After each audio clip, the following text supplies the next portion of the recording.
আসসালামু আলাইকুম আম্মু। ওয়ালাইকুম আসসালাম। তোমার কি হয়েছে মা? তুমি রাগ করে আছো কেন? আদেশ মিলাতে পারছি না। এই জন্য এত রাগ? রাগ তো শয়তানের পক্ষ থেকে আসে মা। রাগ আসলে আমাদের ধৈর্য ধরতে হবে, আমাদের পড়তে হবে আউযু বিল্লাহি মিনাশ শাইতানির রাজিম।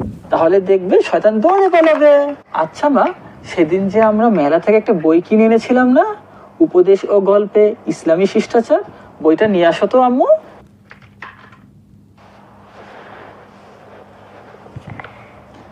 এই যে দেখো, আমরা এখন এই বই থেকে একটা গল্প পড়বো, রাগ থামানোর উপায়।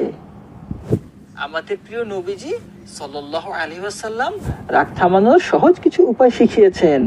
শোনো, যখন রাগ হবে তখন চুপচাপ বসে পড়বে, যদি তাতেও কাজ না হয় তাহলে শুয়ে পড়বে, পানি খাবে এবং পড়বে আউযু বিল্লাহি মিনাশ শাইতানির রাজিম। তুমি দেখবে তোমার রাগ গায়েব হয়ে যাবে। বাবা, আমি বুঝতে পেরেছি আমার রাগ করা একদম উচিত হয়নি। এখান থেকে রাগ উঠলে বসে পড়বো, পানি খাবো এবং আউযু বিল্লাহি মিনাশ শাইতানির রাজিম পড়বো। মাশাআল্লাহ, বারাকাল্লাহ, এই তোমার সোনা মা।